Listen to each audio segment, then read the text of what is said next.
Hello students, a very good morning to you. We are continuing our chapter 2nd of class 12, that is sexual reproduction in plants. In my last class, I have told you about that different type of pollinating agents, in which we have studied about the abiotic pollinating agents and biotic pollinating agents. Here we have to understand that instead of pollinating the flowers, what rewards are given by the flower to these pollinating agents? They are given as the nectar. Nectar is the reward that is given by the flower to the pollinating agents. Means when the pollinating agents like birds, insect pollinates the flower or carries the pollen grains, as a result they give the nectar to them as reward. But sometimes some flowers or some pollinating agents who are not participate in pollination but still they steals the nectar. They are known as the nectar robbers. Clear? Here I want to give you another example that you have heard about the longest flower that is 6 feet in height, that is Amorphophilus. Amorphophilus is the tallest flower. Tallest flower that is up to 6 feet height. Amorphophilus is the tallest flower that is 6 feet height. How this flower get pollinated? This flower get pollinated through Amorphophilus get pollinated through some pollinating agents. So who are the pollinating agents? Can you tell me? They are pollinated by some insects. Clear? As they are grow in water, but they are pollinated through water, insects. And I have yesterday told you that why some flowers growing in water do not have water pollination, as the surface of the stigma much above the surface of water. That's why the pollen grains can't reach to the stigma. Here I have also gave you another example that some plants, like you can say the plants yucca and moth have mutual relationship. Here they giving equal importance to each other. Means without yucca, moth can be fertilize its egg, and without moth the yucca plant can't be pollinated. That's why they are mutually associated. Means here exchange of pollen grain as well as egg occurs in both the species. So like this, many other species which we are not so much familiar that how they get pollinated.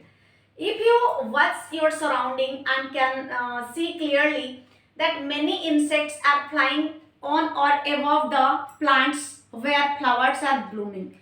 So what are they do there? They are collecting nectar as well as pollinating the species, due to which as a reward we get the fruits. Fruits can be produced without pollination, and for pollination the pollinating agents are required. They may be insects, they may be birds, they may be mammals, reptiles, whatever you can say. So students, today's topic which we will study is outbreeding device. So what is outbreeding device and what is its importance? Let's first understand about inbreeding. Inbreeding means, as we know, many of the angiospermic plants or many of the flowering plants bear bisexual flower. Due to bisexual flower, here is self-pollination occur, means self-cross occur. Means the stigma get matured and the pollen grain get matured from anther. Itself fall on the stigma and fertilization occur. Due to which inbreeding depression occur. Inbreeding means when breeding occurs between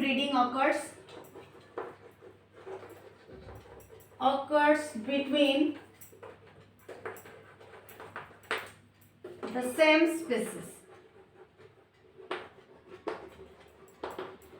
This is called inbreeding. And inbreeding depression means due to continuous inbreeding, continuous self-pollination or self-cross, the quality, quantity and productivity get decreased. Due to continuous inbreeding, the quality, quantity and productivity get decreased. That is called inbreeding depression.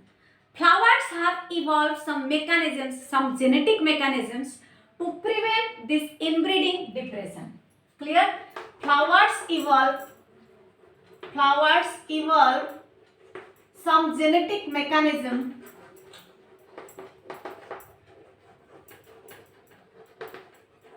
to stop inbreeding. Here I have told you that what is inbreeding depression and how some species of plants evolve the genetic mechanism to stop inbreeding, and bears some outbreeding devices. We will explain about them. So what are the outbreeding devices? We will understand it through points. Outbreeding devices means in some species we can say that pollen receptivity of the stigma, means the maturation of pollen grain and stigma is at different time intervals. Means the maturation of stigma, or we can say the female or male part, male part we can consider as pollen grain at different time intervals. This is point 1. Means to stop inbreeding, some flowers evolve. Means although the stigma and anther present in the single flower, in the bisexual flower, but still what happens? The stigma mature at, suppose the stigma get matured first and the anther do not get matured, then here self-pollination can't be occur. In this case, pollen grain of from other plant species come to stigma and fertilize. Suppose for example, pollen grain matured first and the stigma will not mature. In this case also what happens? Same thing happens. Means the pollen grain if fall on the stigma, then it will not fertilize at the stigma, does not get matured. So this is the first mechanism, that maturation of stigma and anther at different time periods. Next is position of anther and stigma. Position of anther and stigma means if the bisexual flower, suppose this is bisexual flower, stigma is above and anther is below, then what happens? Then the pollen grain can't be reached to stigma. That's why self-pollination can't be occurred. So this is another mechanism that is adopted by plant to prevent itself from self-pollination. So here we can say that position of anther and stigma at different heights. Clear? Next, third mechanism is used by, that is called self-incompatibility.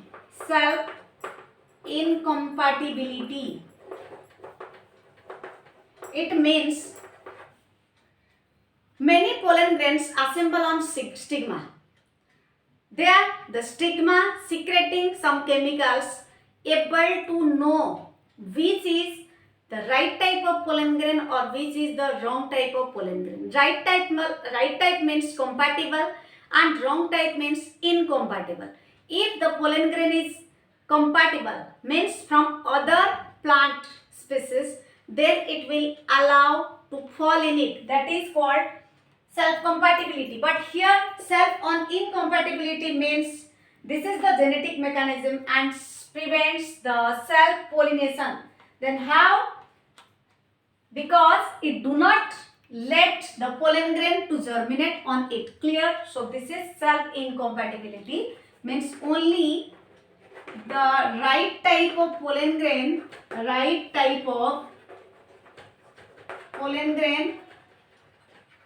is allowed to release pollen tube, and the wrong type of pollen grain should not be allowed or do not allow to release pollen tube. So we can say that this is another mechanism. Fourth mechanism means the fourth outbreeding device, bearing unisexual flower.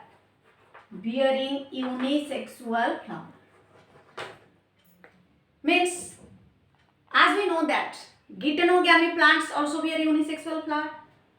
In this case, two cases happen, means if the plants are arise from two different parts, means the male flower from one branch and female flower from one branch, but still they are present in the one plant.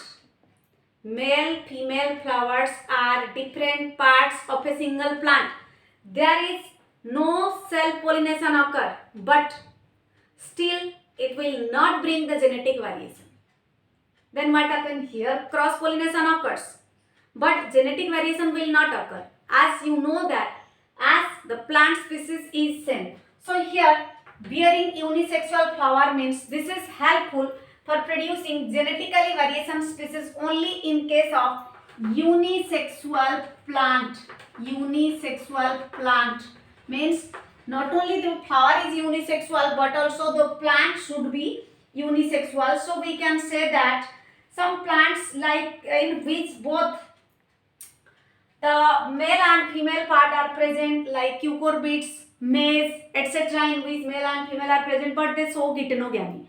But the plants which are unisexual, if the plant is unisexual, then the flower beared by them is also unisexual.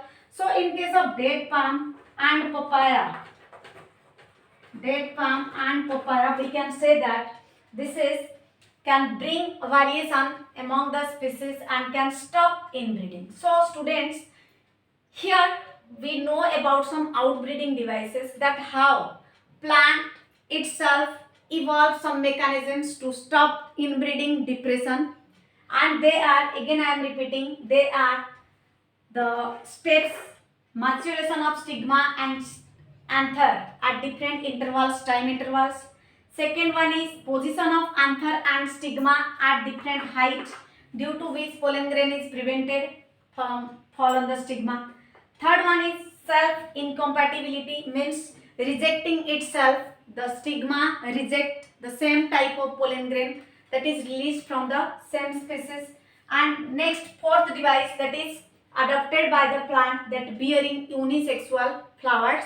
Here I have told you the exception. Although some plants bear unisexual flower, but as they are bisexual in nature, that's why they, although cross pollination occurs, but they can't bring any genetic variations.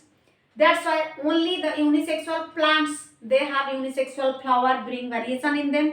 And you know that what is the importance of variation? Importance of variation is to bring evolution, and that help in the species for survival. So students, this is the outbreeding devices. Next we will study about pollen pistil interaction. Let's see how pollen pistil interact with each other. Our next topic is pollen pistil interaction. It means pistil is the pollen pistil interaction. We know that pistil is the female part and pollen is the male part. This is female and this is male part, as it contains the male gametes, and this contains the female gametes. So how they interact with each other? In the previous topic, I have told you that self-incompatibility and self-compatibility. When pollen grains fall on stigma, not a single pollen grain fall. At simultaneously, when many pollen grains fall on stigma, and there is an ability of the stigma, by releasing some chemicals, it identifies whether the pollen grains fall on it is right type, means compatible, or wrong type, means incompatible. Then it identifies the pollen grain and allows the pollen grain to release pollen tube and the male gamete to come towards the ovule to fertilize with the egg cell. So here we can see it through the diagram. This is stigma, this is style, this is ovary, inside which ovule or embryo sac is present. Here many pollen grains are fall. And all the pollen grains, some release the pollen tube like this, some release like this, some release like this, some release like this. So all the pollen grains fall on stigma, is not allowed by the stigma, to release pollen tube and bring male gametes towards the ovule. So here what happened? Here the stigma identifies the compatible means right type of pollen grain and allows to release pollen tube through which it goes towards the ovule or embryo sac where the egg cell is present, and here is the micropylar region. This is the micropylar region. This is egg cell, this is synergids, this is filiform apparatus, this is polar nuclei. These are the antipodal cells. So the male gametes go through the micropylar region, through the synergids, and by the help of filiform apparatus it fuses with the ovule till it reaches to the ovule and fuses with the egg cell is regarded as pollen pistil interaction, and that is only possible if the stigma will allow only the right type of pollen grain to release the pollen tube. Clear, students? So if we saw the diagram or experiment, you can take the pollen grains of pea or balsam, etc. Balsam is a grass. So you can dust the pollen grains on a glass side. You can take a glass slide like this and add some starch solutions, approximately 10 ml. Then you dust some pollen grains, and after some times you can see the releasing of pollen tubes like this. This diagram is also given in your NCERT book. You can see that how pollen tubes are released and how the pollen grain brings the male gametes fertilized with the egg cell. That's why we can say that pollen pistil interaction is done by the stigma. Because here, as we know, stigma is the landing platform for pollen grain. So stigma identifies, means either it accepts or it rejects, means the pollen pistil interaction is completed by acceptance or rejection of the stigma. We can say that pollen pistil interaction is completed by the acceptance or rejection of stigma. Means if it accepts the right type of pollen grain, then it releases the pollen tube through which male gametes come and fuse. I have already labeled, and in the next topic we will label the diagram if you want. Then these are male gametes, this is stigma, this is male gamete, then this is pollen tube which is released. Many pollen tubes, here is the pollen tube, here is the pollen tube, but all the pollen grains are not come towards the embryo sac or towards the ovule. So only one pollen grain, this is the compatible type of pollen grain that will allow. Here is the micropyle, this is synergid, this is egg cell. Clear? This is egg cell. Then this is the filiform apparatus, and they are antipodal cells. This part is called as style. This is ovary, and this is embryo sac.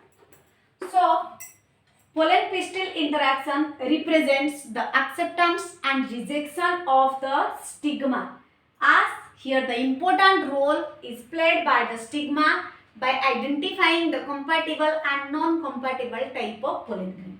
So students, this is all about your pollen pistil interaction. Next topic we will study is our artificial hybridization. Next topic is artificial hybridization. We will study it in our next class.